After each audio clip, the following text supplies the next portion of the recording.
ایک سنسان گاؤں تھا جس کا نام چندنی پور تھا۔ یہاں ایک پرانا ویران حویلی تھا جس کے بارے میں مشہور تھا کہ جو بھی اس حویلی کے آخری دروازے کو کھولتا ہے وہ کبھی واپس نہیں آتا۔ احمد، ایک نوجوان جو نئے نئے شہر سے گاؤں آیا تھا، تجسس کی عادت تھی۔ دادا جی، گاؤں کے سب سے بزرگ آدمی جو ہر وقت لوگوں کو اس حویلی سے دور رہنے کا مشورہ دیتے تھے۔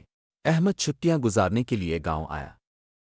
ایک دن وہ دادا جی کے پاس بیٹھا تھا تو انہوں نے پرانی حویلی کا ذکر چھیڑ دیا۔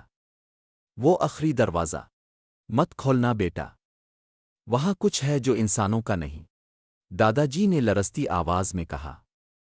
احمد کو بات پر ہنسی آئی، وہ بولا، دادا جی یہ سب پرانی کہانیاں ہیں، آج کل کا دور سائنسی ہے، اگلی ہی رات چاندنی رات تھی۔ احمد کے اندر کا تجسس قابو نہ پا سکا، وہ ٹارچ لے کر اکیلا حویلی کی طرف نکل پڑا۔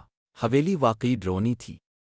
دیواروں پر کائی، چھت سے لٹکتی ہوئی جھاڑیاں اور ایک عجیب سی خاموشی۔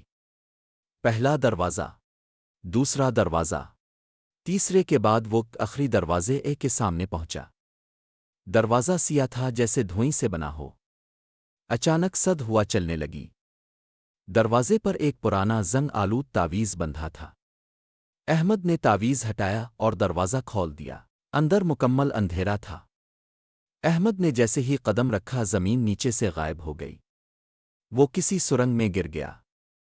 جب ہوش آیا، وہ ایک کمرے میں تھا جس کی دیواروں پر خون سے لکھا تھا، واپس جانے کا رستہ بند ہو چکا ہے، تم نے جاگتی روحوں کو جگا دیا ہے۔ اچانک دیوار سے ایک سایہ نکلا، عورت کی شکل میں، بغیر چہرے کے۔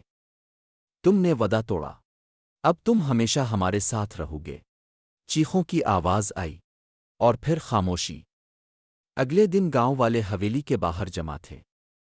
دروازہ کھلا ہوا تھا مگر احمد کا کوئی نشان نہ تھا، بس وہی تعویذ دوبارہ دروازے پر بندھا ہوا۔